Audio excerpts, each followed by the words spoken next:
Hello and welcome to episode 175 of Retro Encounter, RPG Fans' weekly off-topic podcast. I'm Mike Sollosi, and we're bringing the band back together as we do for several episodes of this podcast whenever we do a sequel-ish episode. So joining me today is Greg Delmage.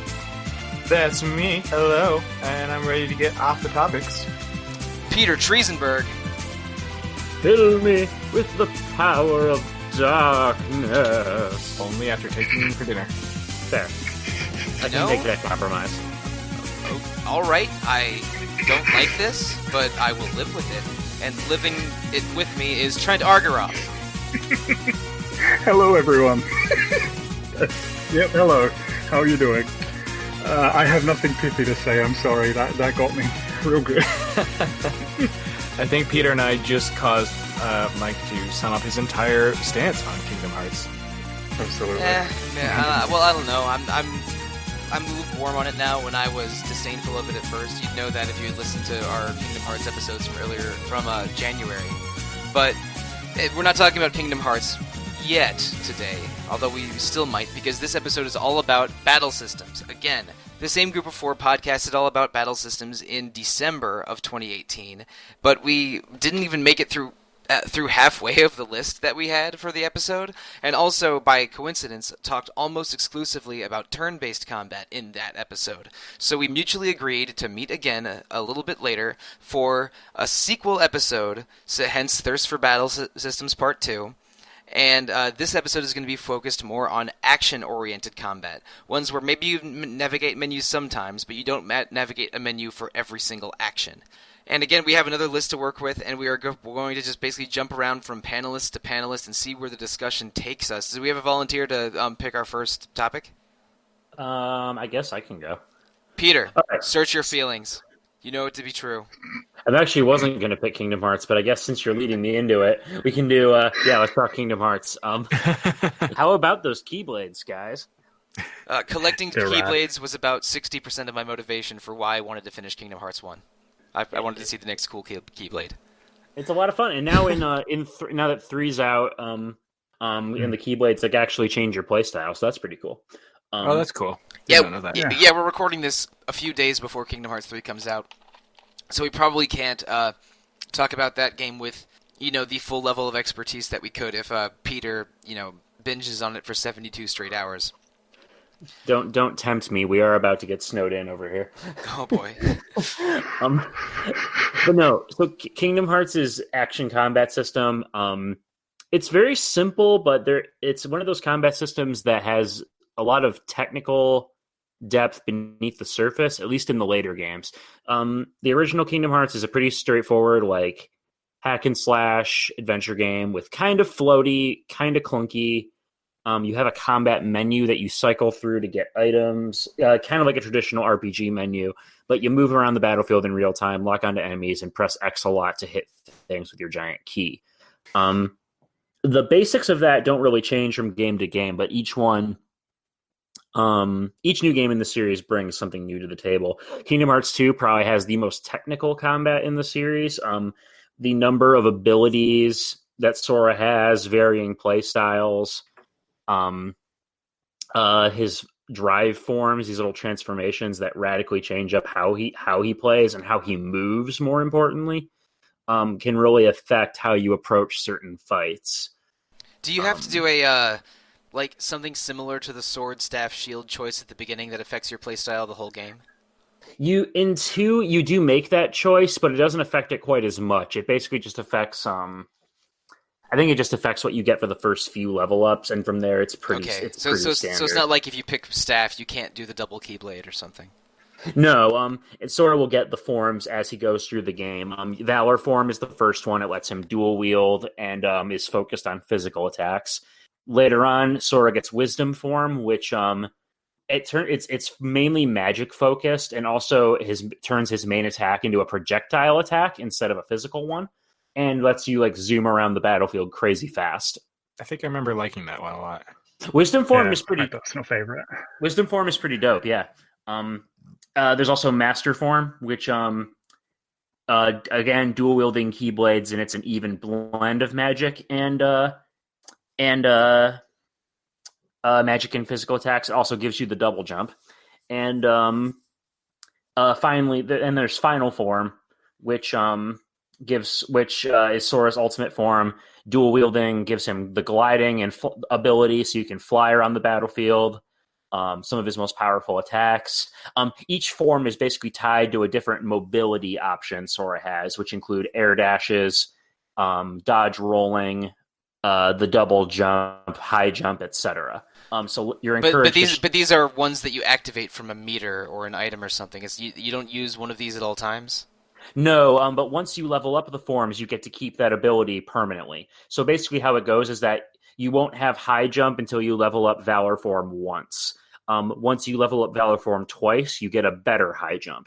Once you level, and so on and so forth. But you can't use these forms all the time. You have to... No, but once you level them up once, you get that ability as a permanent equip for base Sora. So you get that a movement option. There's actually a late game dungeon in Kingdom Hearts 2 Final Mix that requires you to have the fully leveled up versions of each ability to get through them. It's actually some pretty clever level design in that game. And then moving on to the later games too, Birth by Sleep introduced this weird system where you actually get to fuse new attacks, almost like fusing demons in Shin Megami Tensei, where you get different attack options. Like, let's say you'll get the Strike Raid that lets you throw a Keyblade and a Thunder Command. Combine them together, you'll get Thunder Raid. So you'll throw a Keyblade that's also has electricity on it. And that can get pretty crazy because you can combine a whole bunch of really powerful abilities. And you actually get them fairly early on in the game. Birth by Sleep's a really easy game to break if you really want to.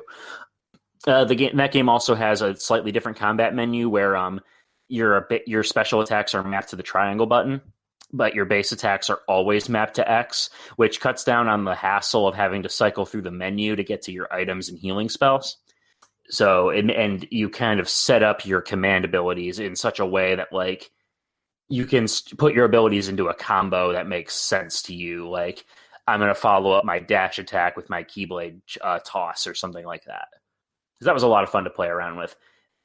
And then finally, up until Dream Drop Distance, the most recent entry before Kingdom Hearts 3, they included these environmental attacks called Flow Motion, where Sora and Riku could bounce off walls and do all this crazy anime anti-gravity stuff.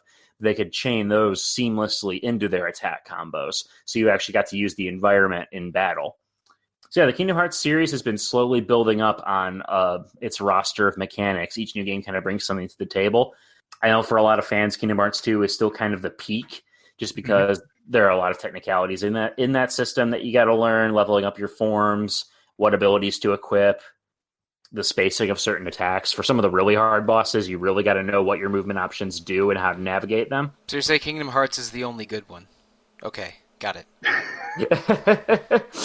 Oh, we're gonna go that far, huh? No. I have heard enough about Kingdom Hearts 2 and how much it improves on the action of Kingdom Hearts 1, which I agree was far too floaty and clumsy, and sometimes it felt like I was fighting the camera or controls for certain boss fights than I was, enjoying the gimmicks and action of the boss fights. But there was enough potential there to basically have someone with RPG abilities and a sword-like weapon, and balance action with menu navigation. And 2 seems to sort of just improve the action enough and give the players enough options and have enough cool stuff for the players to engage in that it seemed that the hype around it was at least somewhat justified. But you say that. Would you say that the ones after Kingdom Hearts 2, like your 358 over 2 days and your Birth by Sleeps and your Dream Drop Distances of the world, mostly are emulating or following off Kingdom Hearts 2, or do they go real weird places like the Chain of Memories card stuff? They don't get quite as weird as the Chain of Memories stuff, although that system's a whole other beast. It's fun, but I think that they were experimenting with new mechanics and stuff to make when they eventually got around to making Kingdom Hearts 3. Because if you look at 3, they've taken a lot of the mechanics that people liked from Birth by Sleep and Dream Drop Distance and tweaked them into the Kingdom Hearts 2 combat system. So you still have a more traditional command menu, but the action incorporates the environment more. some of the systems from Birth by Sleep, like shot locks, which are like these timed projectile attacks, where you lock onto enemies, and the longer you're able to hold your lock onto them, the more damage you'll do with the attack. Those are coming back. And so it seems like they're taking with each game, they tried to implement something new, mess around with it, and now they've refined it and put it all into a blender, and the result is Kingdom Hearts 3. But 2 is still, I feel like, the base, the standard from which they were going from for each game.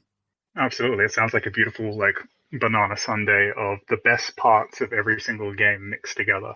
I'm really excited to see if it holds up to the complexity and simplicity of Kingdom Hearts 2. Real excited. Yeah, I know Steven's enjoying it, and I'm not jealous. Not even slightly.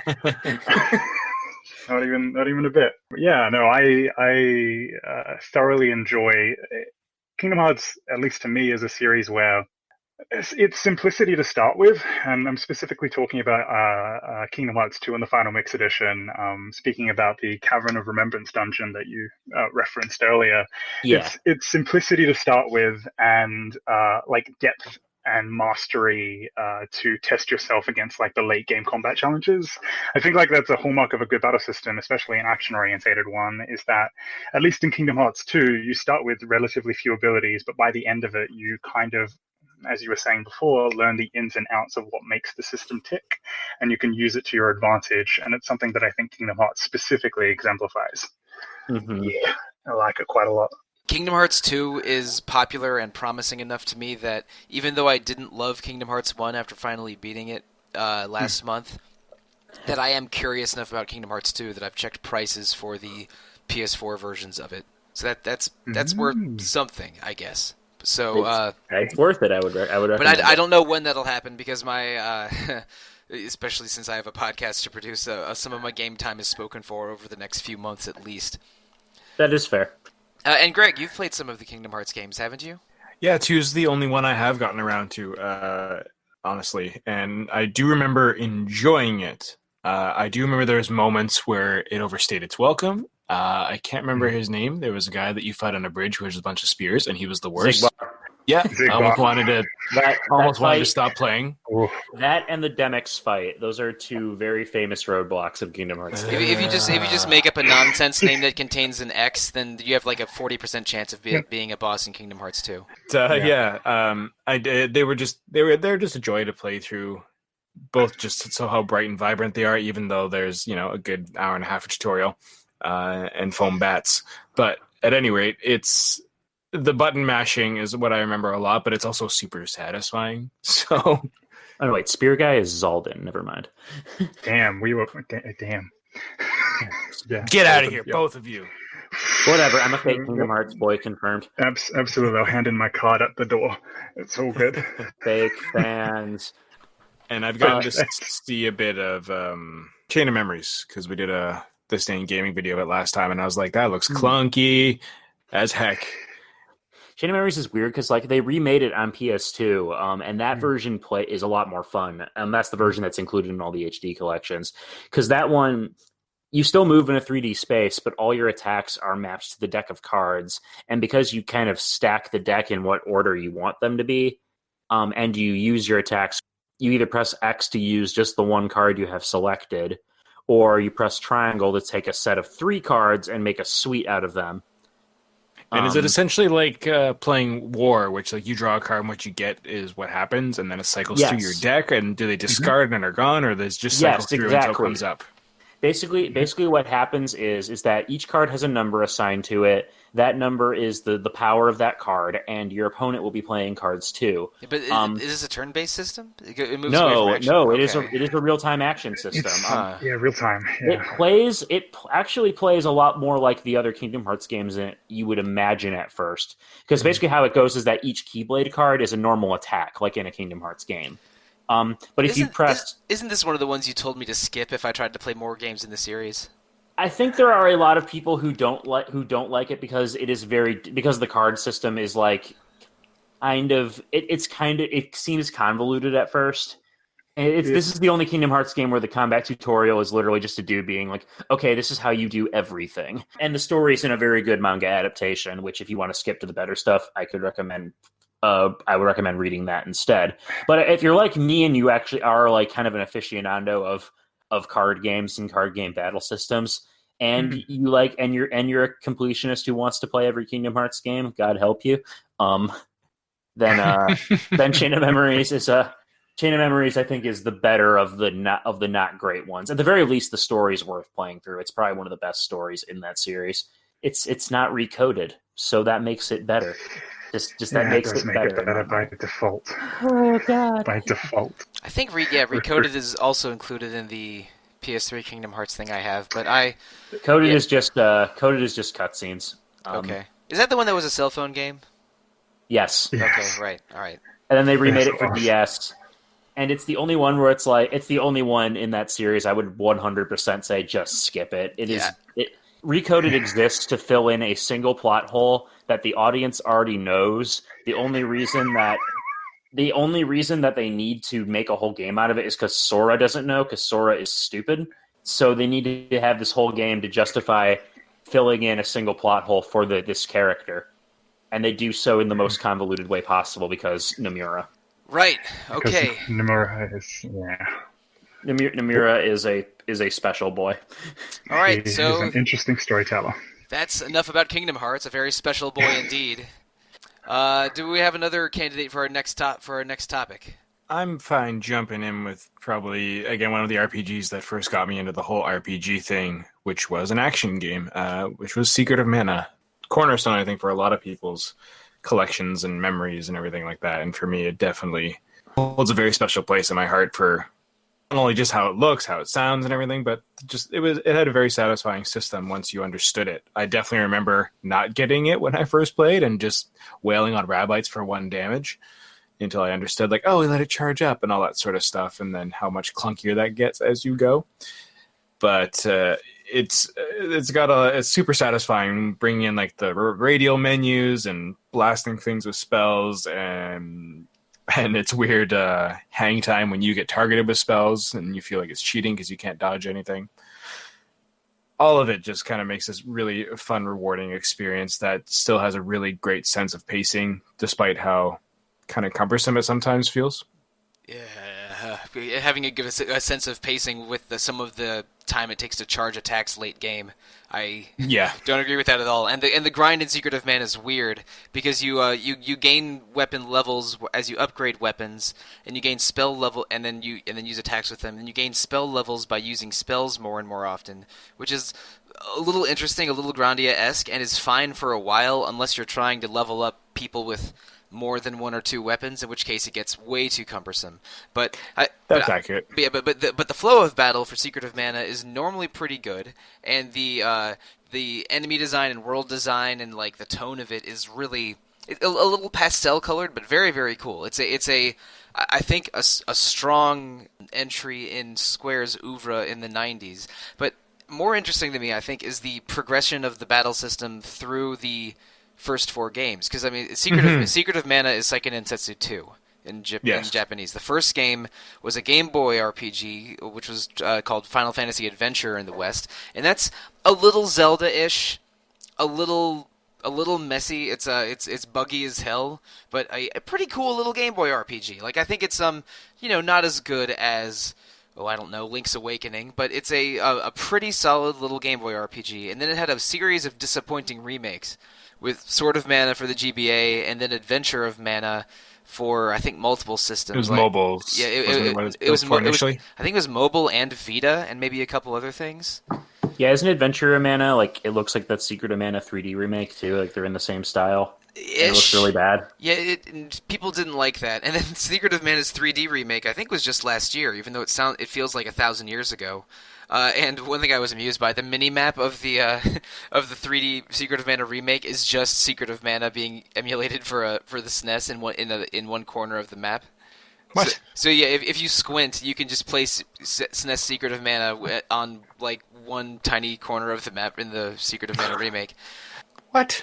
Yeah, but the thing about Secret of Mana is, as you gain improve your weapons, get more attacks. As Greg mentioned, you have to pause and wait for your stamina to recover, which takes about a second or two in order to do a full strength hit again. But you also can charge up your attacks for several seconds to unleash more powerful attacks. The system for that gets too cumbersome when you start to get level 6, 7, 8 attacks.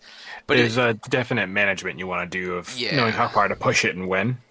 And I also really don't recommend teaching every character more than one weapon. You get 8 weapon types in the game and 3 characters, so it's tempting to have everyone master every weapon or several weapons. But why would you do that? Then the grind gets too intense. Don't do that. When I was an 8-year-old idiot, I tried to do that. Or at least I was gross. Yeah, I wanted everyone to master everything they could, but that was a bad idea. Don't do that. And even then, like you're saying, I do agree. Late game, the pacing gets cumbersome. Also, when you're adding in the fact that there's some crucial spells that you might want to try and grind for, but then it's at the end of the game where you're like, well, now I'm just going around fighting Griffin Feet or whatever those things are called. But then they got around that, and they got rid of most of the stamina stuff in Seiken Densetsu 3, which is secretly the best mana game. Yes.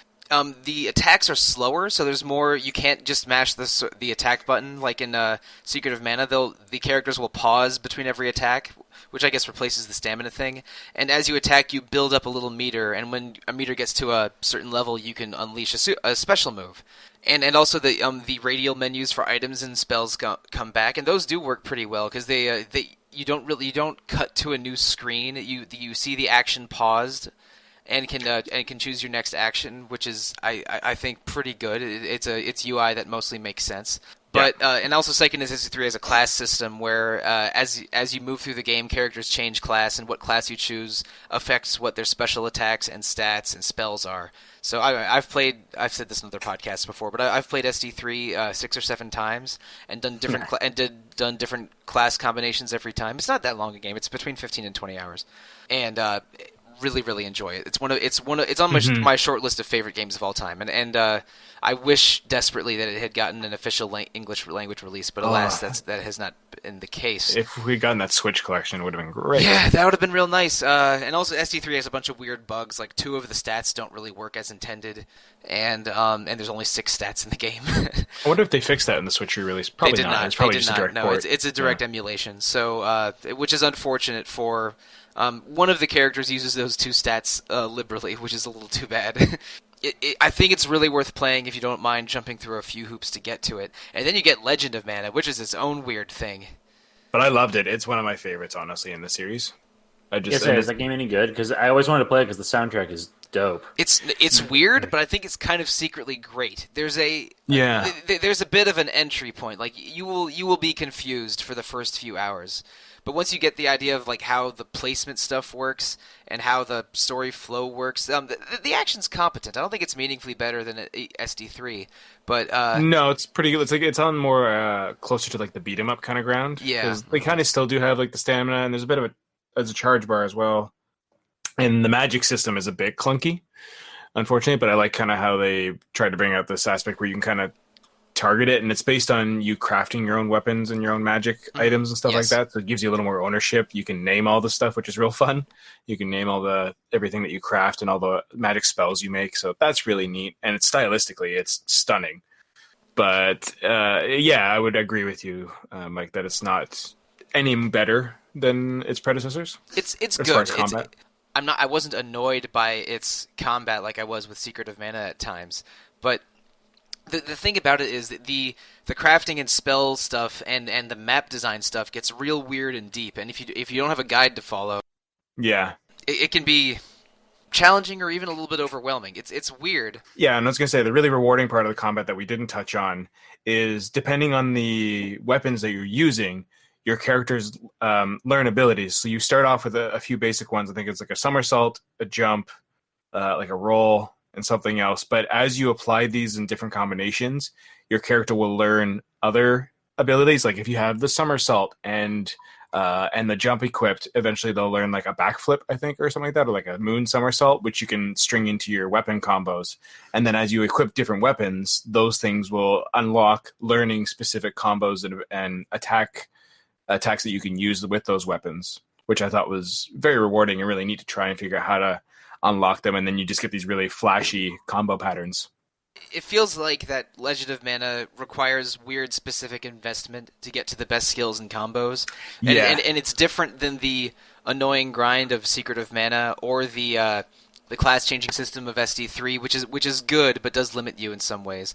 And also SD3's biggest combat variance is that there's 6 main characters and you choose 3 of them at the beginning. So you basically choose your party and your strategy at the beginning for the whole rest of the game, and you're not and you might not even be sure what that entails.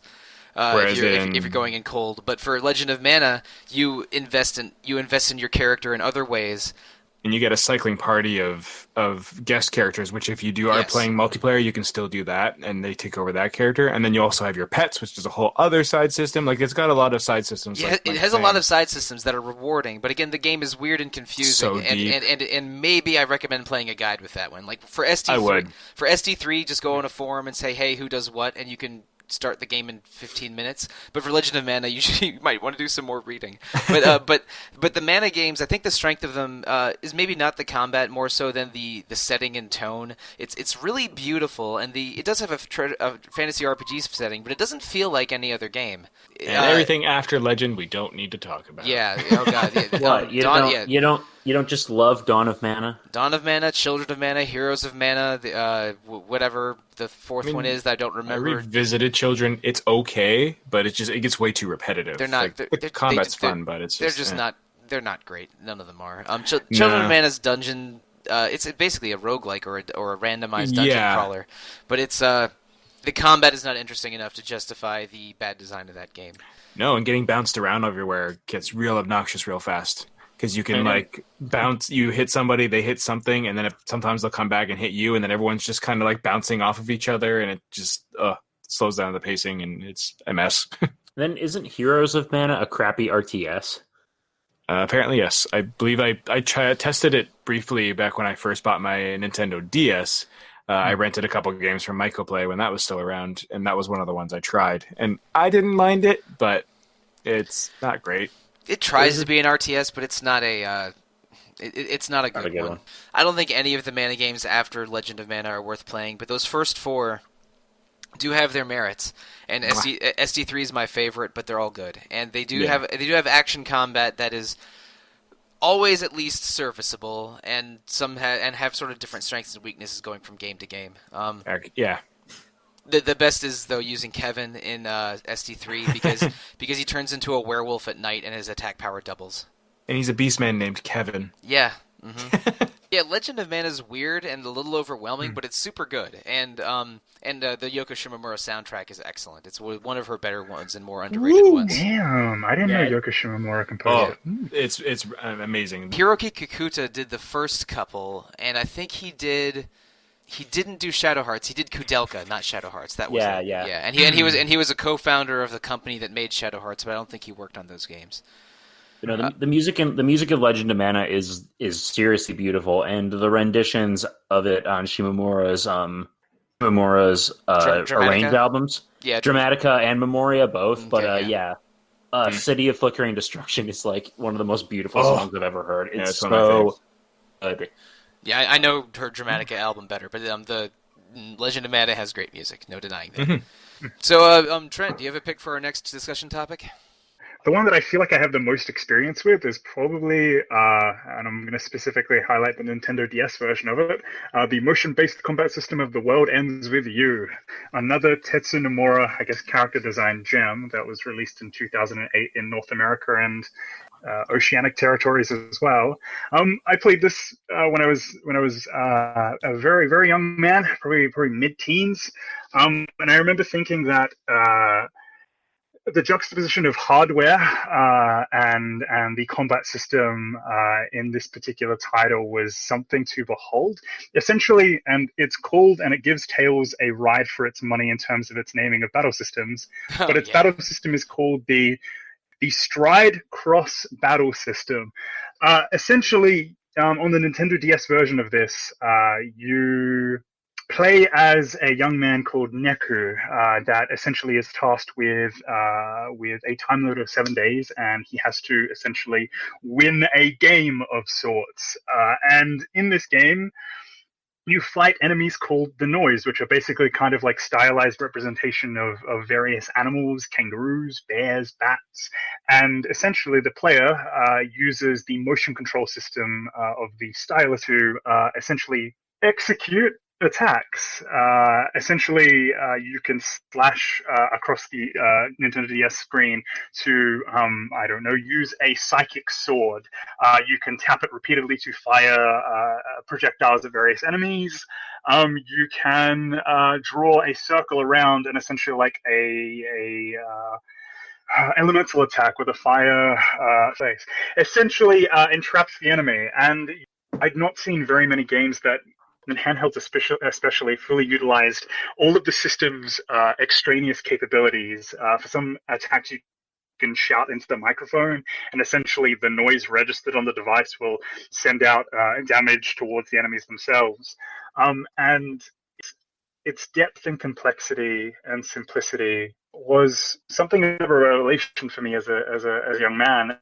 That's one half of the battle system controlled by Neku. On the Nintendo DS version, you essentially switch between your various party members that you obtain during the story, and you essentially pass around a, in quotation marks, puck that essentially, when it hits your party member or Neku, you essentially gain a greater damage bonus if you successfully pull off combos. Your party member not doing the same things that Neku does in terms of stylus control, but essentially a minigame executed via the D-pad that essentially is, I want to say, either a guessing game or simple math and arithmetic, and essentially it forces you to quickly think on your feet to kind of continue passing the puck over and over to gain greater boosts, greater damage numbers, and essentially it was frenetic, fast-paced, and one of the most enjoyable experiences that I'd had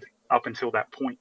Really creative use of the Nintendo DS dual screen. When the game is basically done in 3 acts, and in each act you have a different partner for the top screen, and that changes the flow of battle fundamentally as well.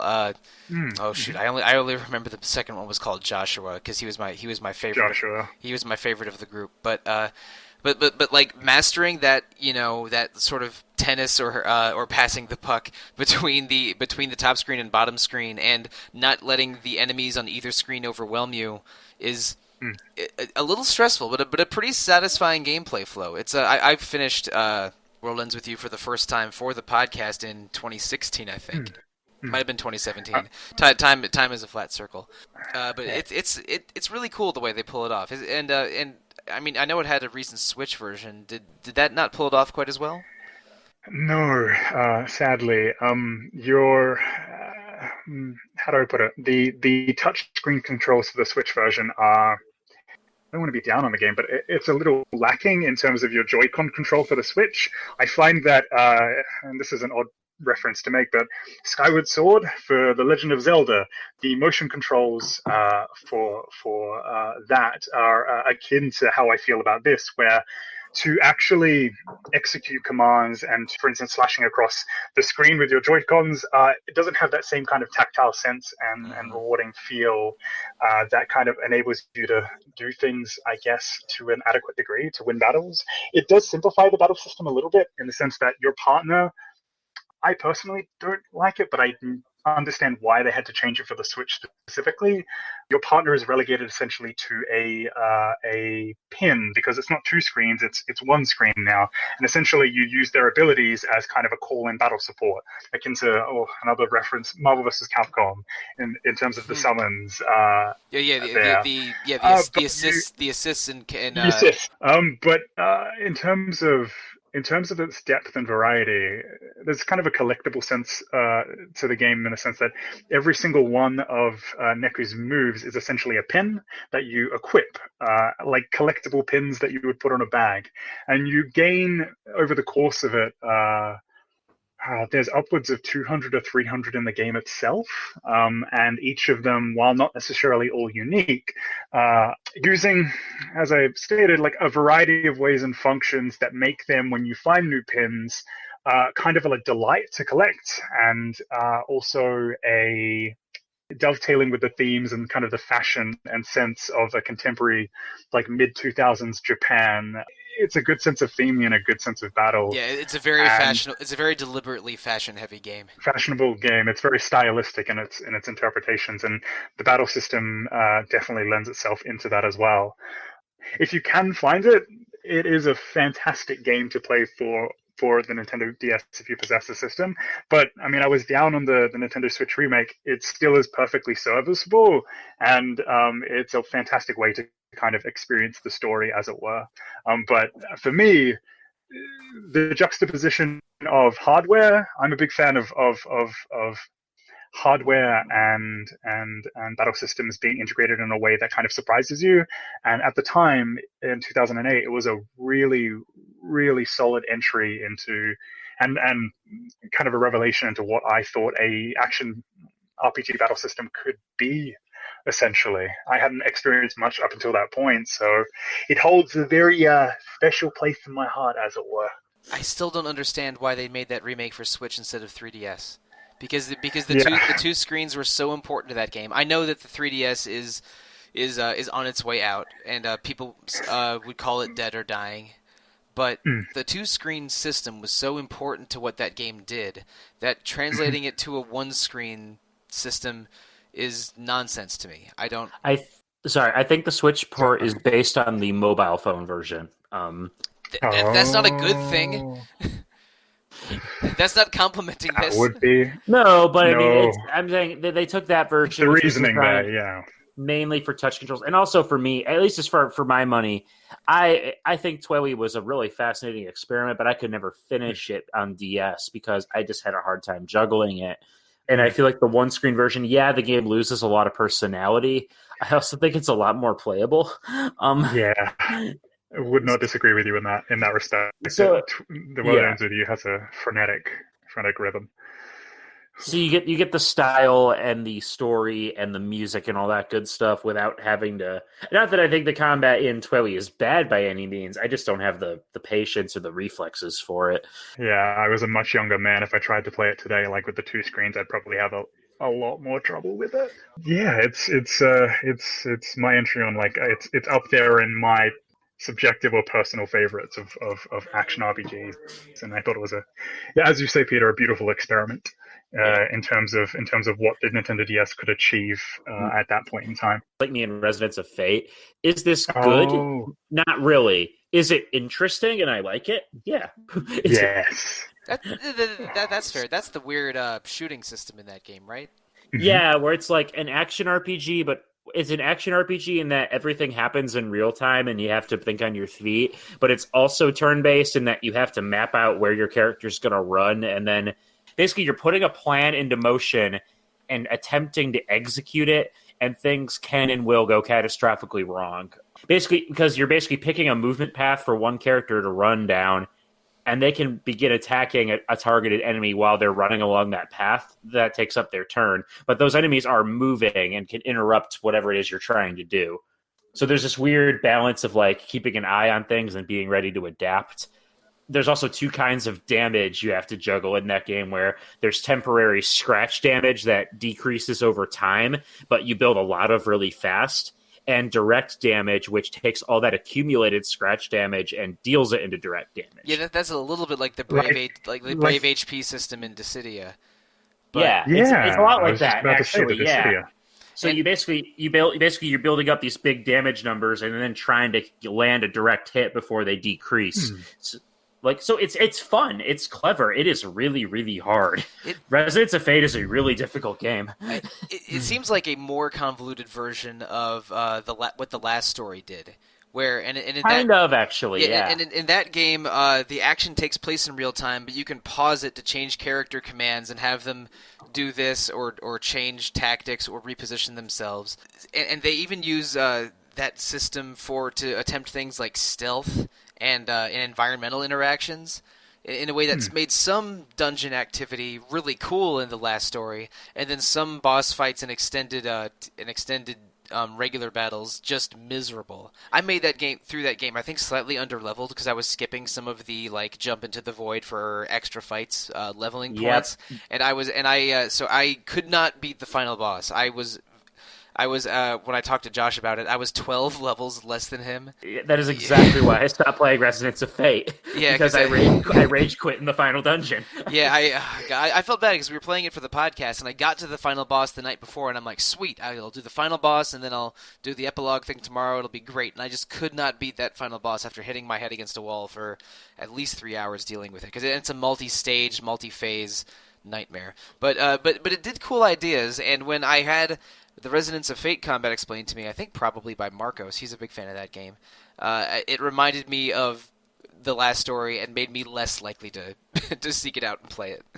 It's I think it's a rewarding game, but it's also very challenging, and like I said, even I literally lost my patience with it, but I want to go back to it someday. But it is unique and interesting, and I have and every time that game comes up, people mention the weird pace of the combat.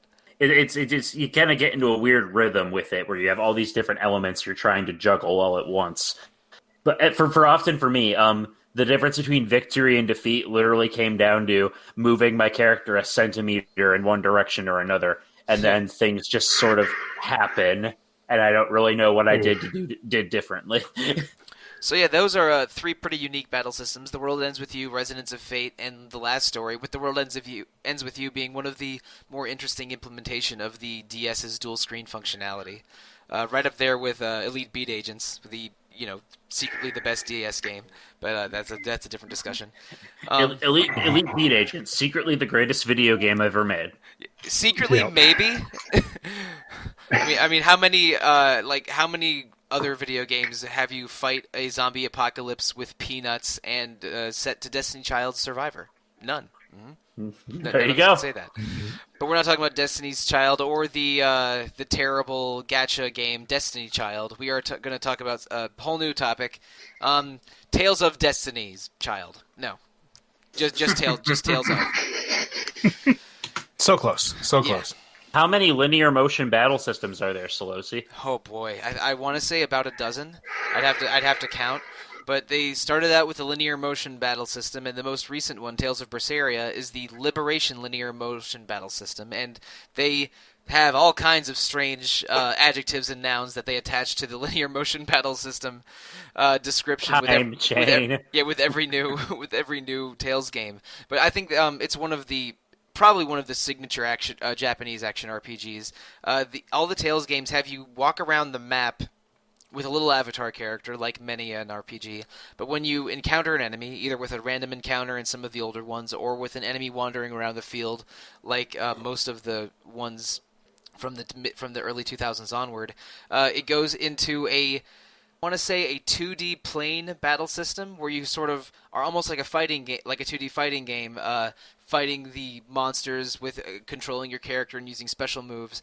But some of the later ones from, I think, depends on how 3D you want to say Rebirth is, but for most of them, Symphonia onward, you still fight enemies and move along a 2D plane, but it's set in a 3D space, and you can sort of run around, like hold down a button to run around the space freely, or change targets and change what 2D plane you're on. So for the most part, you're still fighting them like a fighting game, but how 3D the environment is depends on which game you're playing, and it's kind of hard to experience unless you play one of them yourself. But in general, each one has at least 4 or 5 characters, and each of them has their own fighting style, own moves, everything. Some of the magic characters can really only sit there and cast spells. The more physical characters will have more hits and combos. But in general, you press the regular attack button for normal hits, and then you press the B button, or it's the B button in Symphonia at least, for your special moves. And whether you, almost like you're playing Super Smash Brothers, whether you hold B neutrally or press forward B, up B, or down B, you use a different attack. And you can customize your attacks in a menu and decide what spells and what moves are attached to the different B combinations. And later games will have more shortcuts than just B forward, B up, B down.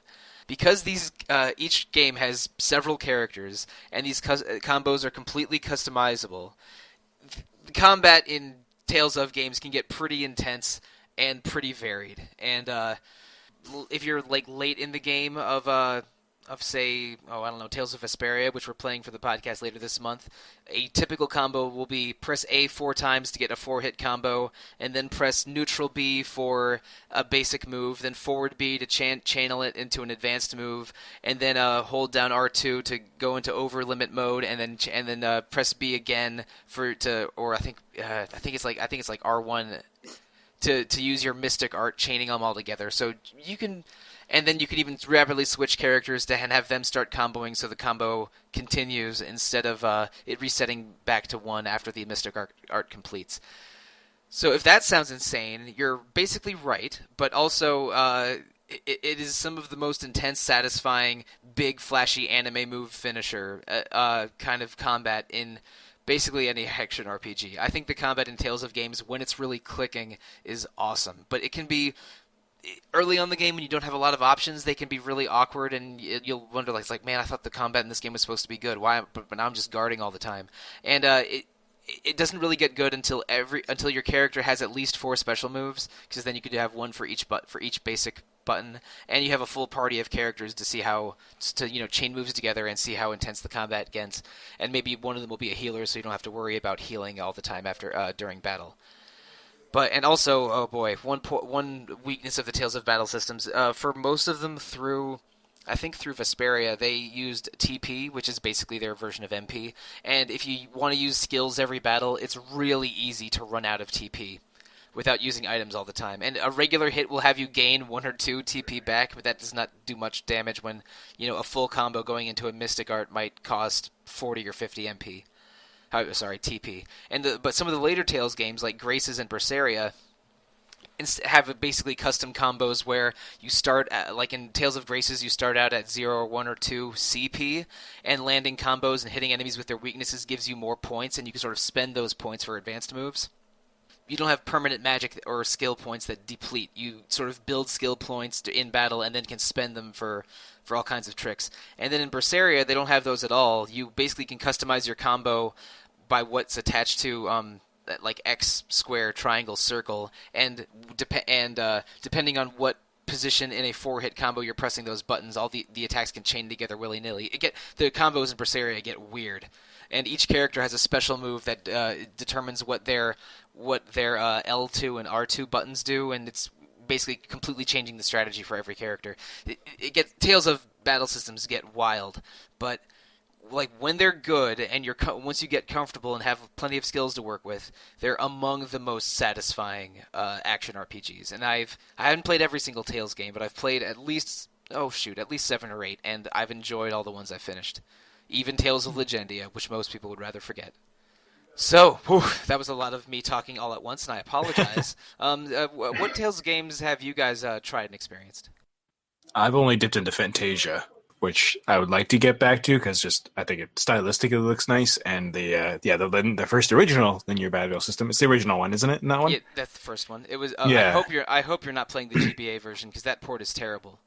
No, it's the one I had played was a Super Nintendo. Okay, yeah. So the Super Famicom and the PlayStation and PSP versions are good. Just don't play the GBA version of that thing. Oh boy, even though it's the only one that was officially released in English. But I remember the linear battle system being really interesting. It was a bit of an adjustment period to get the idea of it, being this whole side-scrolling thing, going from not being a turn-based RPG, all that sort of idea. But once you kind of get it feels a little. I remember it feeling a little button mashy, but I think there are finer points to it that once you understand it, it doesn't have to be. Yeah, it starts out button mashy, but once you have more skills, you can. Fantasia and Tales of Destiny were sort of before you could really go combo heavy in the Tales of games. So in that one, it's more like you're keeping the enemies at bay, so your spellcasters can do their thing, and instead of everyone running around and attacking the enemy together. Because Kless, the main character of Fantasia, is really the only melee fighter in that game, and the other 5 characters are all ranged attackers. It can be a little button mashy, but again, once you get more skills, it becomes more technical. Mm-hmm. How about you guys? Have you played any of the Tales ofs? I've played Tales of Berseria. I played about 5 to 7 hours of that over the last 3 weeks, I want to say. And so it's quite recent. I agree with. Yeah, I agree with you, Greg, in the sense of there's a bit of an adjustment period in terms of executing commands and the range of stuff that is available to you. Like in the first 3 hours, it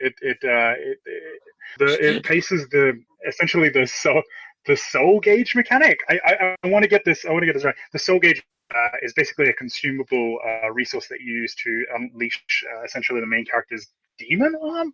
I want to say Velvet. Yeah, Demon arm for basically in that game everyone has a sort of a different special move on R2, and Velvet Yeah. is unleashing her demon arm, and it's basically a strike that when it hits an enemy you absorb their like powers briefly, and Yeah. your health starts to rapidly deplete.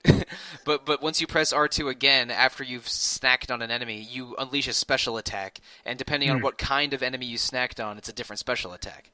And every character has a weird ability on R2 like that, and it makes the characters feel different, but it's also like, Jesus, what do you mean Rokurou has a completely different thing on R2 that makes me lose combos and lose points if I use it too often? It's Interesting. it's Interesting. strange. My favorite one is Aizen, who's I think he's the second to last character you get, fifth out of six, or maybe fourth out of six. He has a lot of moves that can stun or knock down the enemy, and his R2 only works if there's a stunned enemy in range, but he turns into a dragon and breathes fire on people. So with him, I customize his combos as much as I can to have as much knockdown and stun as possible, so I can do his dragon transformation as often as I can. And it's not as powerful as Velvet's, but it's good area damage. But also it's hard to knock down bosses, so I almost never have Aizen as the lead character for when I'm fighting a boss. And every character has a special skill or a special system that you interact with, similar to the Velvet's arm and Rokurou's counters and Aizen's knockdowns.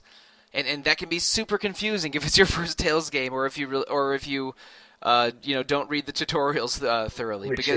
I read the tutorials, but for me, it was thoroughly like it was a decent learning curve, I want to say, in trying to like figure out how to string combos together.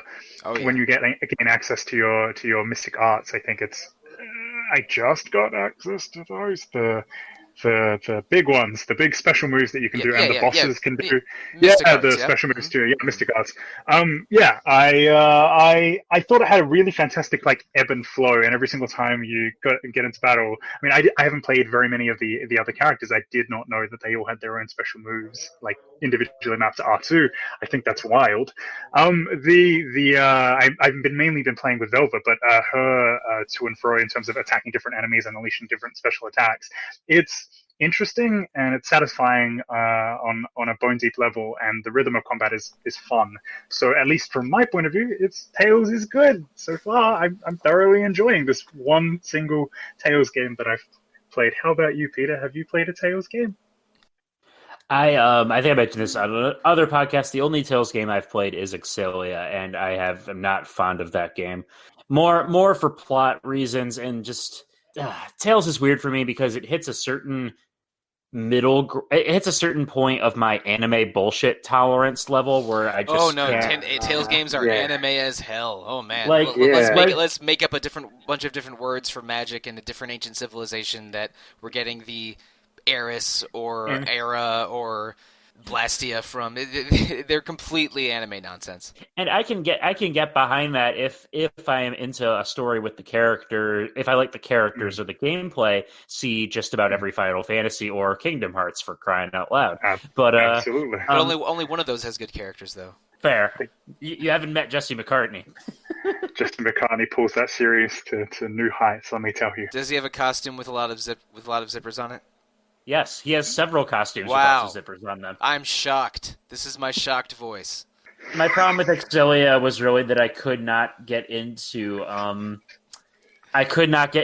cast. Jude and Milia are terrible, except for Milia's awesome hair. I get you. Yeah, and once Ivar, Mila's weird stalker character, showed up, I was like, nope, I'm done. This is it. I can't anymore. Listeners, if you are interested in find out which Tales games have good or bad characters, I recommend you listen to last week's episode about our favorite Tales games, of which Zilia was not the winner, I will say. With Vesperia Definitive Edition out now, I am curious to get into it. It's because that one I've heard very good things about. Berseria too, just because I think the kind of the darker tone, and plus I like Velvet's design a lot. Or I like the idea of her character more than I like her clothing choices, but whatever. She also has pretty good hair, though. She does have very good hair. So I'm perfectly willing to give the series another shot sometime. It's most 90s name ever, though. Yeah, Velvet Crow. Yeah. It's like she jumped out of. It's like she jumped out of a David Eddings book. There are some terrible names and amazing names in Tales of games. My personal favorite's probably Chester Barklight from Tales of Fantasia. But there's awesome. Stan Aileron from Tales of Destiny is pretty good. You mentioned a Eisen earlier, and Tales is not the series I associate Eisen with. Yeah, absolutely. I think his name is just Eisen. He might. It's not spelled the same way as the Bleach Eisen, but it's. But does he turn into a butterfly at one point? No, he is an elemental spirit and a pirate captain who fights with and has an evil, unlucky coin that curses everyone around him. He punches things real good. The characters in Tales of Berseria are extra as hell. They all really are. That sounds pretty extra. But and he's not even the most extra. Jeez, I mean Velvet is as extra as Tales protagonists get. But her play-by-play and her plot is extra and very anime in its telling. Yeah, a full 25% of her dialogue is yelling the name of the person she's trying to murder. It sure is. We're gonna have a lot of Tales of discussions in the month of February, so we probably have had more than enough already here. So what's next on our list of discussion topics? Well, I'm a fan of a little old thing that I was on Retro for the first time with you, the Legend of Zelda series. Yeah, Zelda. We had a whole month of Zelda last year in April, and glorious month. Yeah, we mathematically found out our favorite Zelda game. We talked about a couple specifically. You want to talk about a system that's had its combat evolve? There's the top-down ones, there's the third-person action ones from Ocarina onwards, and there's whatever the hell Zelda 2 is. Yeah, and even then the evolution between those as well, like having the top-down ones where it all started with, here's a sword, go adventure, and you can basically poke things in front of you, to going to A Link to the Past, where you actually get like a nice sweeping motion, so like you don't have to be so strategic, I guess, in your placement. And the additional buttons afforded by the Super Nintendo control scheme, allow you get more items. Yeah, some more items that you can use without switching around in a menu. And that's half the fun of it too, is finding out what item serves in combat as much as it serves as puzzle solving too, right? Yeah, like interacting with puzzles versus interacting with enemies, and how each tool that you find interacts with various things is a highlight of basically every Zelda game. Like some Zelda games, I wish had their suite of items useful in more than one place. Like, the spinner. Yeah, the example I use, the spinner and the ball and chain from Twilight Princess are very crucial to their dungeons and then barely used afterwards. And how effective they are in combat is debatable. Every Zelda game has their own set of items, their own set of sort of game goals that you accomplish. And they go really interesting places with the action and combat in every Zelda game. Like the most recent one, Breath of the Wild, in the starting area, so maybe the first 90 minutes of gameplay or so, you learn 3 or 4 important spells, and also you get comfortable using your sword and shield and bow. And then your sword, shield, bow, and those handful of spells you learn are most of your special skills the whole game, and it's a big game. And I think what's the best part about Breath of the Wild is the crucial end game goal of just find the next weapon. The discovery of finding new items and exploring new areas is very powerful in Tales in Breath of the Wild, and it's like getting a new weapon or item is cool in every Zelda game, but in Breath of the Wild, it's because your most of your weapons break and can be lost. You really are excited when you get a new weapon that is as good or better than what you have. I really wish they had taken the time to show the durability on it, to see what you were getting into. That would have made it even just a bit more palatable. Otherwise, I don't hate the system that much, but now that I finally gotten into it this year, but it still can be a little frustrating at times. Yeah, I really liked Breath of the Wild, and after a while, I had reached a I don't want to say a breaking point, but you know what? I think I'm ready to beat the game now. Point. That's fair. Oh shoot! How do I put this? Like, there's so much in that game that after a while, I was just ready to move on, and every Zelda game has a different sort of tool set, and exploring that tool set is part of the fun of every Zelda game. Like, do any of you guys have a favorite Zelda item or weapon that you keep going back to? I really dig the hook shot. Dude, the double hook shots in Twilight Princess are a great upgrade. Like the double claw shots. Yeah, even better. They have to get him a badass name because we got that teen rating. We got to use it, guys. I like how you upgrade 9 of the weapons in A Link Between Worlds, and when you upgrade the Fire Rod, it summons a giant column of flame that obliterates everything in its path. Fire Rod is awesome, the nice Fire Rod is what it's officially called after you upgrade it. That's a nice Fire Rod you got there, son. Nice. Be a shame if something would have happened to it. But yeah, I've always liked how the hookshot can like freeze things in its place in its game, and then of course the added mobility sometimes of like, oh, I'm overwhelmed, hit a tree, bye.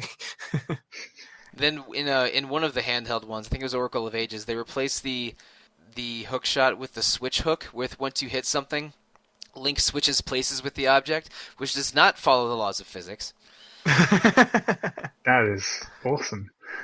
And the puzzles get real. Cool. The switch hook puzzles can get real weird, but the puzzles in those Game Boy Color games are very fun. So it's it's all right. They're so satisfying. Oh shoot! What was the one with the gust jar? That's the Minish Cap. It is Minish Cap. Okay, I enjoyed using the gust jar to like blast enemies with air and kind of disorient them and stuff. I liked Phantom Hourglass's version of the sand rod, where you use the touchscreen to create these little columns of sand that were very, very versatile and had a really cool boss fight attached to them, too. Yeah. That one was coming back to my brain. I remember making these columns because the ice power that you get in Breath of the Wild made me think of that. You're just kind of shooting up these columns of ice. I just wish they had more of a combat application. I'm very basic when it comes to it, since I'm a novice to the franchise at large. I've only played Link's Awakening and Breath of the Wild, but the bomb puzzles, or at least the bomb remote activation in Breath of the Wild for some of the stuff that you could do was enjoyable, to say the least. Coupled with the magnetism power, I had a lot of fun kind of just doing silly things around the map, as it were, like launching myself into the stratosphere on a tree trunk and other stuff like that. It's fun. Yeah, there's some interesting physics based like freedom there that I enjoy. I really liked messing around with the stasis power and the magnetism power, like. I don't know, like stasising a boulder, then hitting it with bombs and your sword a bunch of times, and then releasing the stasis and just having it launch forward like a trebuchet. Yeah, it's good. The physics and action can get real weird in that game. Just watching YouTube videos of people accidentally killing themselves trying to open a heavy door or something. Speaks to the versatility of Link's combat throughout the games is the fact that he is in Smash Bros. As well and has a pretty good broad spectrum of all the different skills and abilities that he can use there. Which, fun fact, I played the most recent one, Ultimate, before I got into Breath of the Wild. And I think I played as Link in one match, and I was Breath of the Wild Link. So when you get the bombs, they switch to be remote bombs, and I was just like, why are my bombs not going off? I don't understand. And I didn't realize I had to trigger it. And just didn't understand how that all worked. That's also one difference between regular Link and Young Link and Toon Link. So you can do a lot of weird bomb tech with Adult Link, which is pretty cool. I mean, Smash Ultimate didn't come out that long ago. So are you playing Breath of the Wild for the first time like this month or last month? Basically, it started in January. Yeah. Oh, okay, cool. Because we got our Switch over the holidays, and then by the time we had time to get into it, I got into Battle Chef Brigade first, and was playing that pretty heavy. It was also a Wii U game, but no one likes the Wii U, which is fine. I liked the Wii U. I'm just gonna say it. The Wii U was a good don't disagree with you. Nothing wrong.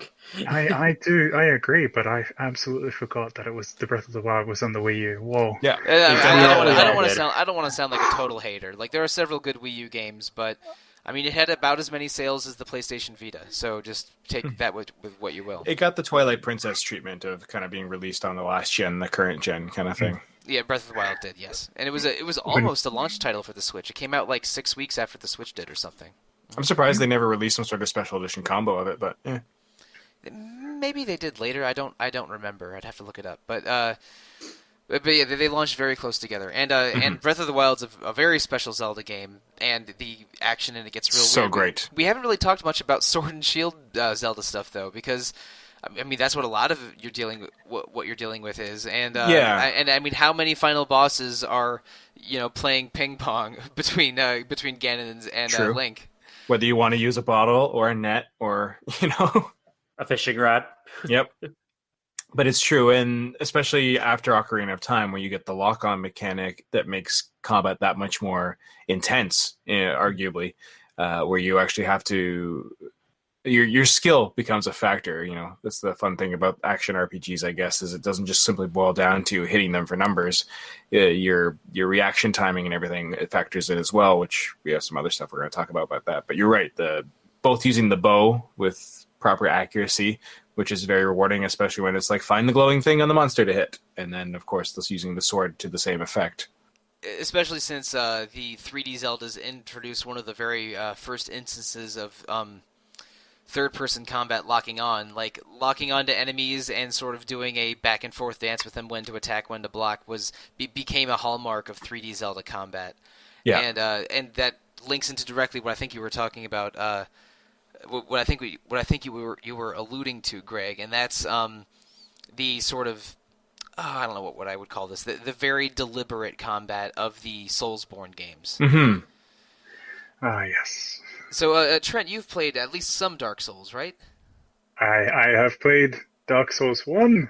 I have played half of Dark Souls 2, and I've played most of Bloodborne. I'm still chipping my way through that, month on, month off. Yeah, that counts. So, what do you think are let's say some of the strengths and weaknesses of Dark Souls combat?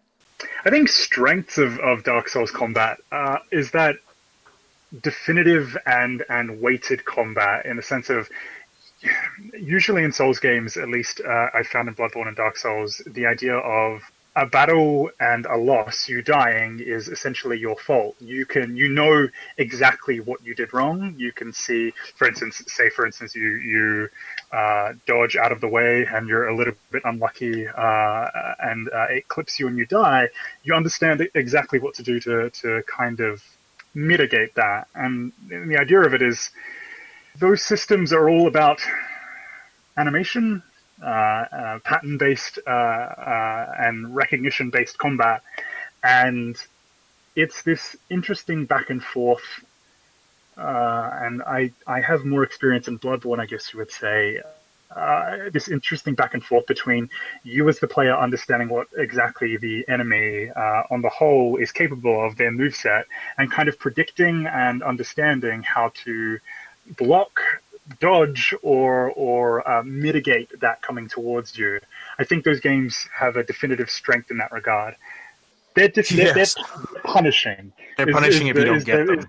They're punishing if you don't get them, and they're punishing in the sense if your reflexes, and Bloodborne specifically, Dark Souls, you can mitigate it a little bit, but your reflexes in terms of how well you're going to fare in those kinds of games. I will say there's another game that dovetails neatly into what Souls represents, but I think is a little bit more, especially with the latest iteration, a little more forgiving, which is stamina-based Monster Hunter and Monster Hunter Worlds. Oh, yes. Specifically. You want to talk about first mastering the timing of your weapons and then mastering the movements of the enemies. Yes. That's what Monster Hunter is. It's a game of learning of your... so crucial. It's learning your equipment and learning the monster and learning the environment. And the first time I tried Demon Souls, I had already put hundreds of hours into PSP Monster Hunter. I'm like, oh, this is like Monster Hunter, but in like a gothic setting. Okay, but I didn't get that deep into it. I think I only beat one boss. that kind of combat, it's very deliberate. You don't charge in and just mash attack buttons. Maybe you mash the dodge button a little bit because there's a lot of roll dodging in both Soulsborne and in Monster Hunter. But absolutely. But all those games also have a stamina meter that will punish you if you only block or only dodge. I think they're similar in that both of those series have canned animations. Like once you press an attack button, you're committing to that attack. And it's you're locked into it. Yeah, it's difficult to cancel out of it with a roll or any other action really, and just like learning your timings and recognizing enemy patterns they take that to a whole new level. This isn't just like figuring out how Spark Mandrill jumps in Mega Man X. This is figuring out what each tell is for every attack, what attacks can be blocked and which ones you have to dodge, whether you can parry something or sneak in an attack before an enemy pulls off their attack. It's really about mastering those things, and I'm not very experienced with Souls games at all. I've only played a little bit of Demon Souls, and that is it. But in both Monster Hunter and Soulsborne, it's about crucial. It's about learning your enemies and learning yourself.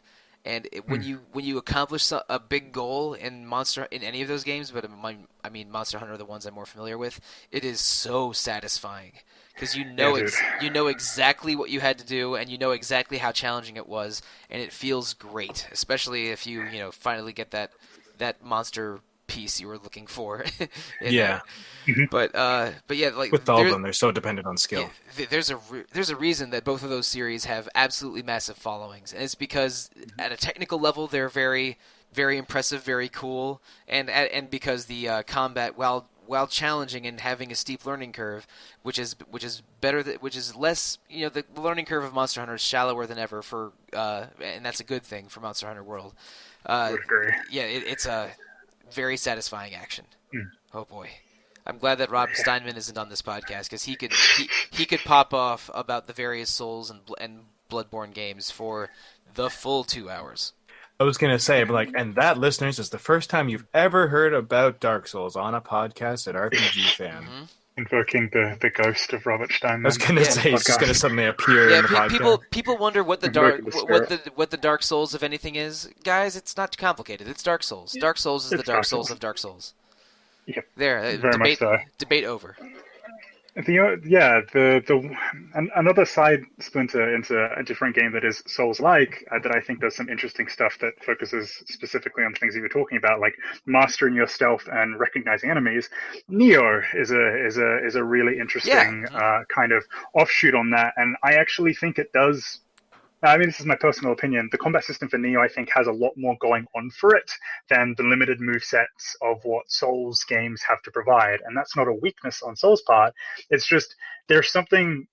I like it when a game gives you various options and reactivity and mobility to kind of combat various enemies or different ways that it goes about it. In Neo specifically, you have weapon stances that change drastically how each weapon is played. There's a high, medium, and low stance, and the verticality and the kind of level progression is very much similar to what it represents, but it still harkens into this sense of challenge and reactivity that is intoxifying. As you were saying, the thrill of victory is something that it's sweet when you manage to, after 30 to 40 to 50 to 60 to 70 to 80 times, when you fight a boss that many times and you finally beat it, it's thrilling. It's almost exalting in a certain sense. Yeah. And that goes from... When you mess up in one of those games, you know exactly why you died. And yes. And when you win in one of those games, you know exactly what you pulled off. Both the wins and the losses feel earned.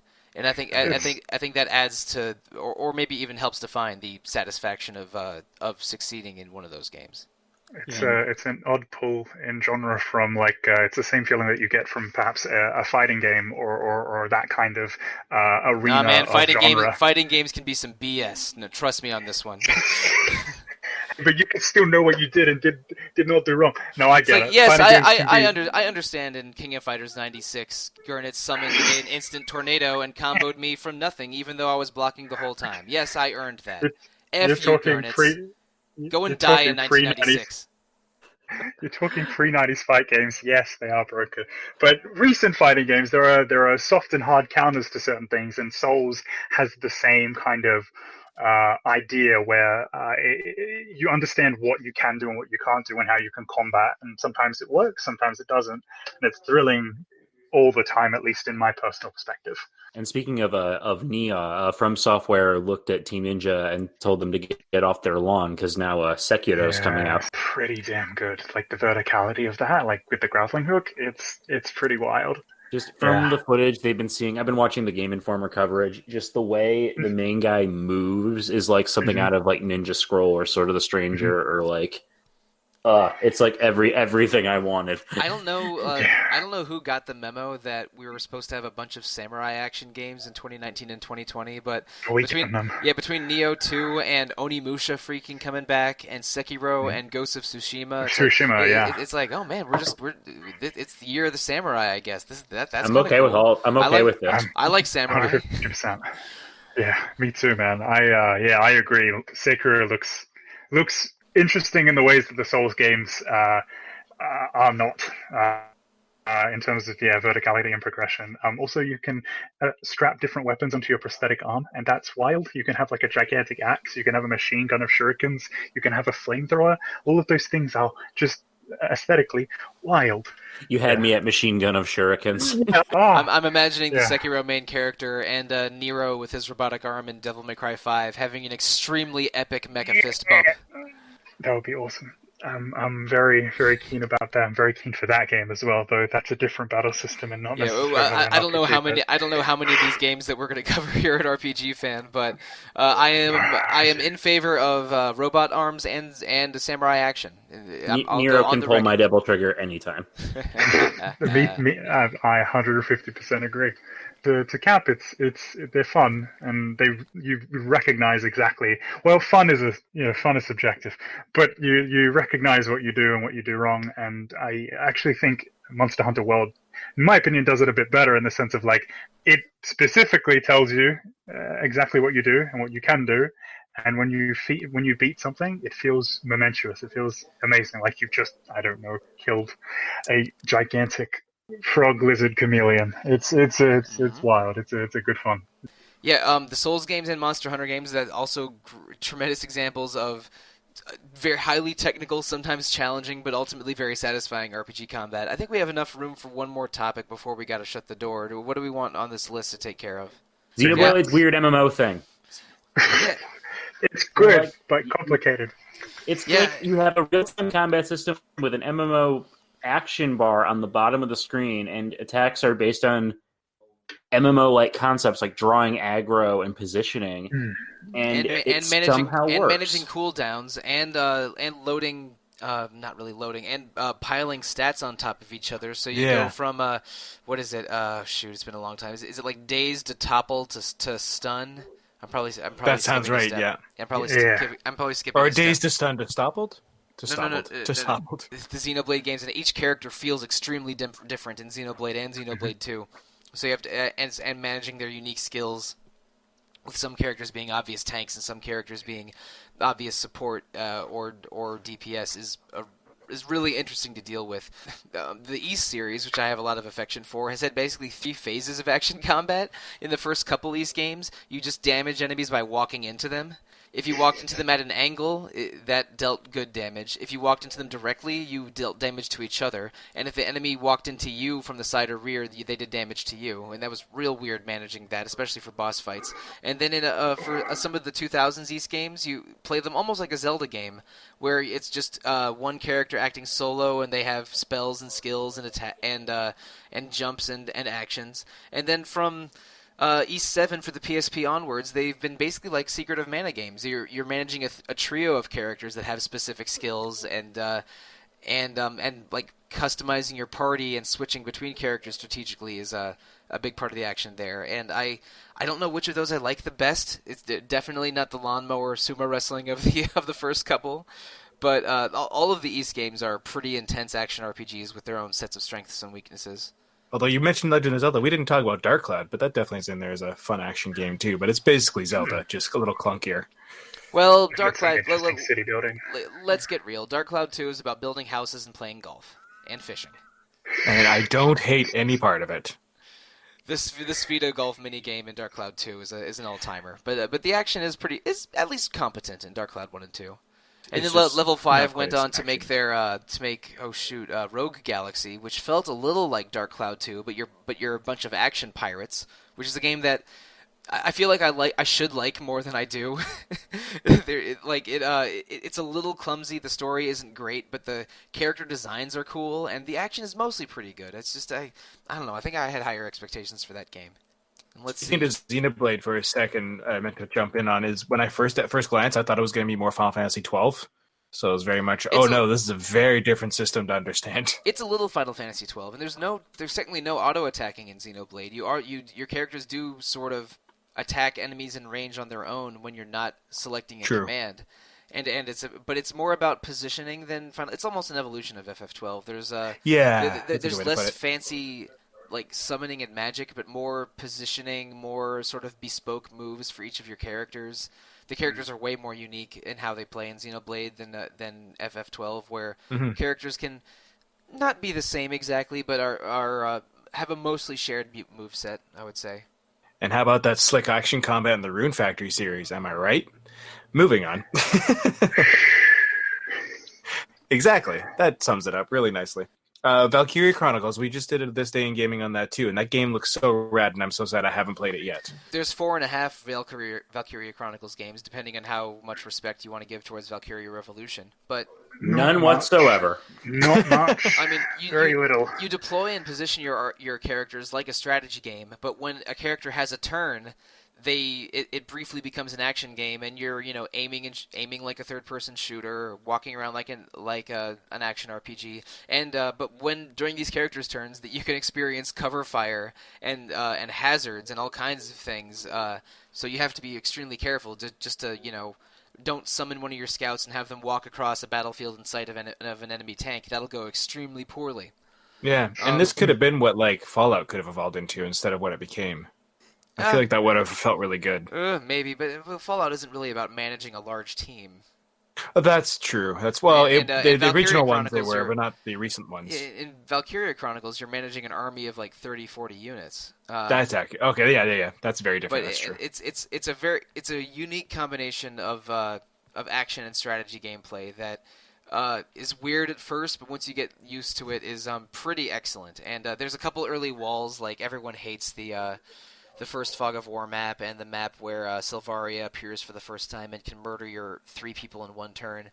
But Gross. Yeah, people that know the Sylvaria tank map, which is I think only the 5th or 6th fight or something. People know what I'm talking about. Yep, it's a bit of a difficulty spike. It's a bit of a big one. Yeah. But like once you get over a couple humps and sort of figure things out, Valkyria Chronicles is really awesome. I've only played the first one.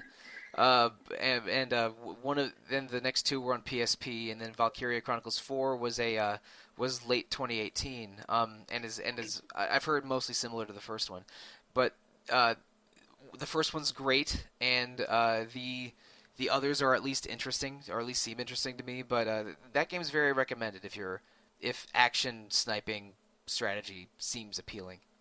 It seems to have like a bit of it brings you back to Worms, and I don't know if anyone ever played on the PlayStation Hogs of War. It's got that bit of a vibe to it, bit of the strategy and still lining up your shots. Does wind and all that stuff come into play in the strategy? Sometimes yes, wind, and like sometimes your characters will have allergies, and they're in areas that are very green. They'll have worse aiming.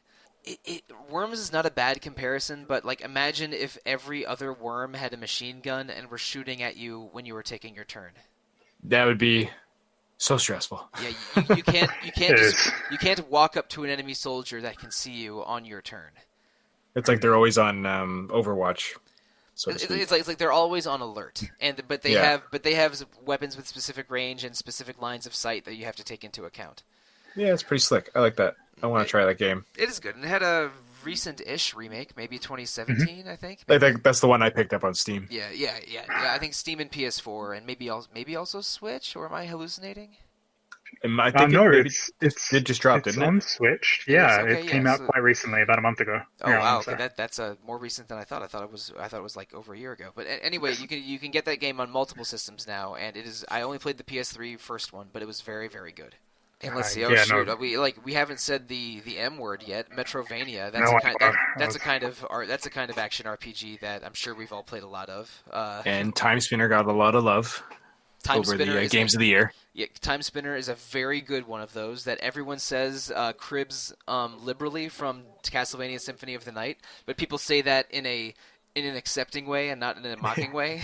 In a thank you for more of this kind of way. Yeah, and It's well, good. I don't know if it's thank you for more of this because there is so much of it. Like it is as a genre, like Metrovania games are a bit of an indie darling. A lot of different Metroid and Castlevania mimicry has happened in the indie scene the past 4 or 5 years, and Yes. and some are better than others. Time Spinner is one of the very good ones, and then you have the good Castlevania games like your Symphonies of the Night and Arias of Sorrow of the world. You had Moonlighter this past year, which was kind of a blend between Metroidvania and Legend of Zelda, but it was still very good action combat and procedural generated dungeons and puzzle solving and such. And yeah, while we're talking about 2018 indie games, Crosscode was a very popular Secret of Mana-ish RPG that everyone said aesthetically was similar to Phantasy Star, which is a game a lot of people care about. Yeah, you can find all kinds of weird, cool action RPGs in the indie space. Time Spinner is one that I have not played, but we've already talked about it a little bit. But I'm really keen on. Ditto. Second it goes down to, I don't know, $12 on PSN, I'm going to jump on it. Time That's Spinner good comes to hear. recommended from me.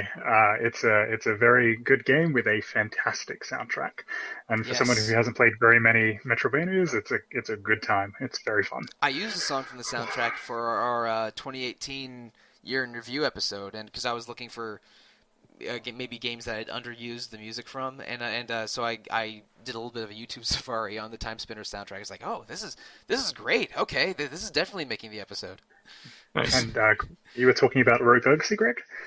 Yeah, it's probably the one the roguelike I've played the most out of any of these. The most Metroidvania game I've played out of any of these, and Well, I still have it's- only it's really not- tackled the first boss. Well, it's not really a Metroidvania.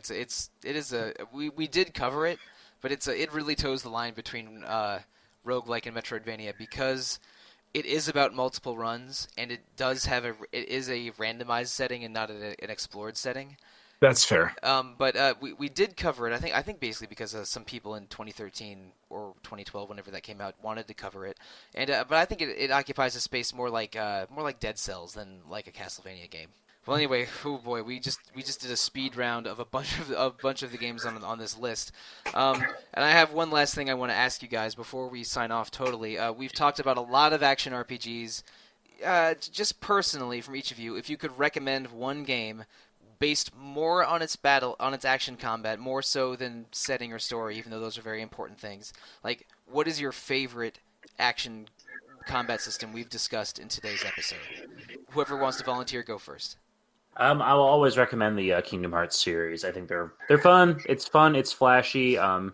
There's a lot of challenging extra content to dive into. Just really, really solid action combat game. You can't go wrong. All right, Trent or Greg? I'll jump in. As much as I love the Souls series, as much as I love Monster Hunter, at least the latest iteration, we talked about it briefly in the speed round, but I really do love Valkyria Chronicles a lot. It is like this perfect blend of strategy and action RPG, like chess, as well as some fun and interesting story and character development that goes some interesting places. It really simulates, at least to me, in some part, a little bit of what I imagine it feels like to be a commander on a battlefield, and I thoroughly enjoy that. I would give it a play if you haven't. It also has some sick dogs and or characters. There are roadblocks in that game, but it comes recommended for me as well. Just push through them. It's good, I swear. Just push through that level. Even if you gotta check a guide or something, I get it. It sucks, but trust us on this one. It's a good one. It's a good game, and it goes some interesting places. And it did have 2 episodes of Retro Encounter in 2016 that were very entertaining to follow. So, Greg, what's your pick for the your favorite action combat system we've talked about today? Yeah, well, it's tough because like you said, there's a lot of other games that have a lot of merits that, as a whole, the game itself is great. But as far as really fun, rewarding combat systems go, I think I'd actually lean into Xenoblade Chronicles. Because again, when you get it right and you understand how to maximize all your different abilities and party positioning, it's very satisfying to really get the battle flowing and just knocking enemies down left, right, and center and compounding on their status effects and everything like that, and just really taking everything to task is just super neat. And it's flashy the whole time it's doing it. And then on top of that, it's like a bit of a hybrid of action and turn-based in enough that for people who don't want the intensity of like immediacy, like in Legend of Zelda or like Dark Souls or something, it lets you have at least a little bit of thinking time. The different character abilities in that game are so crazy because like Shulk can look into the future and predict enemy attacks and completely erase them if you counter them the right way. And he also is just a high damage character in general. My favorite character using that game was Dunban, who fights with a large katana, and but you can boost his evasion so much that he becomes like an evasion tank, where he draws in a ton of enemies at once and deals constant damage to them, and they without taking any himself. And then you have what's her name? The magic girl who's half. Melia is her combat is completely different from anyone else. She has like 4 or 5 different elementals that she summons, and if you stack the elemental spirits you summon together, you can sort of build them and then spend them for super elemental attacks. And the computer does not know how to use her at all, but if you control her, she can deal more damage than anyone else and also heal your party better than anyone else at the same time. And it's so satisfying when you get all those things paying off. Yeah, I like using Melia, but I never have her in the party unless I'm controlling her, because the computer is just a complete disaster with her. But accurate. Xenoblade's combat goes really interesting places, especially when you put party customization and all the other options at your disposal into play. Mm-hmm. And shoot, I guess if it's my turn, Monster Hunter World's good. I played that thing for over 200 hours in the first few months of it coming out. And it's, go on. And it's getting a big expansion later this year called Iceborne. That is probably going to be what drags me back into it. But because I've been off the Monster Hunter train for a while, but that's mostly because of podcasts and other games, and not because I don't love Monster Hunter. Monster Hunter World is super good, and there are few things more satisfying than a big group hunt that goes down to the wire, and go out and kill those great Jagresses and cool Vetaroths and Chameleoses and other nonsense words that are dinosaurs or dragons. Is it time for me to read off some of these Tales battle systems? Oh boy, we talked about them a little bit. Let's see, the linear motion battle system is how it started, but Peter, how did they continue? They continue into such things as the enhanced linear motion battle system. Makes sense. The progressive linear motion battle system seems redundant, but okay. The aggressive linear motion battle system, easy there. The condensed linear motion battle system. Sure. The trust in tactical linear motion battle system. I do not trust that. The multi-line linear motion battle system. The 3-line linear motion battle system. That's the same thing. No. The 3-line is Tales of Rebirth, and that one plays like a weird Fatal Fury game from 1992. The crossover linear motion battle system. The flex range linear motion battle system. The aerial linear motion battle system. No. Flex range means you can free run when you hold L2, and that was a freaking game changer. And then there's the evolved flex range linear motion battle system, the style shift linear motion battle system, the dual raid linear motion battle system, and my personal favorite, the fusionic chain linear motion battle system. Yeah. I like how they're just at the end of them all. They're just like, let's just make up our own words. Because they've been using real stuff up until that point. For about half of those, I knew which game it was. I said it on the first podcast, but Fusionic Chain sounds like a Yu-Gi-Oh card. Like I activate Fusionic Chain to summon Blue Eyes Ultimate Dragon. I'm pretty sure that one is Tales of Zestiria, in which you literally fuse with your party members to create super elemental versions of the main character. That is Tales of Zesty Sauce. Yeah. I haven't played that one, but I'm aware of the fusionic nature of it, you could say. Well, anyway, speaking of Tales games, next week we are doing 2 episodes in a row, so the next 2 weeks, I should say, of Tales of Vesperia, one of the good ones when it comes to Tales games. I'm early-ish into that, so I need to play some catch-up so I can get to the discussion break point. And then following Tales of Vesperia, in March we are playing Lufia 2, Rise of the Sinistrals, which is a super, super good Super Nintendo RPG. I think I'm going to be taking a break on that one because I've been on too many episodes in a row, but that game is great, and I'm looking forward to hear the discussion on it. Listeners, if you want to get in touch with us, the best way to do so is email retro@rpgfan.com. We read everything that is directed to us. You can also go to the rpgfan.com boards, visit us on Facebook, Instagram, Discord, Twitch, probably other stuff, and you can find all the links to those from the front page, rpgfan.com. There are also 2 other fine podcasts on RPG Fan, Random Encounter and Rhythm Encounter, and so please listen to those and give appropriate feedback for them as well, and review us on iTunes, Google Play, or however you're listening to us. We love all the feedback we can stand. So let's go to our individual internet presences. Greg, how can listeners find you? How can they find me? Well, outside of RPGFan.com, you can find me as @GregDelmage on the Twitterverse and also on Instagram. And I'm @GDelmy on Discord. And Trent, your turn. I'm on Twitter at ARKODO17, Arkodo17. And Peter, your turn. As always, you can find me at IHaveFury on Twitter, or if you want to email me, PeterT@RPGFan.com. And Sollosi, your turn. Well, I'm at The Real Monsoon on Twitter most of the time, and also at Evoker for Dogs sometimes. I am Monsoon Mike on Discord and Monsoon on the forums. Thanks, Sollosi. Now, listeners, thanks so much for listening. We have talked about battle systems so much in December and February of 2018 and 2019, respectively. But I think we did a pretty good job. We covered a lot of ground, boys. Yeah, absolutely. I agree. Pat on the back for all of us. A wide array of battle systems. And there's probably still more stuff we could talk about, but hey. Yeah. Wide array linear motion battle system? Don't give the Bamco ideas. Bamco and Square Enix are in a competition for most absurd combat system names because I remind you that 15's is called the Dimension Cross battle system. I didn't even know that had a name, and I'm glad they never gave it that name in the game. Listeners, thank you. Good night.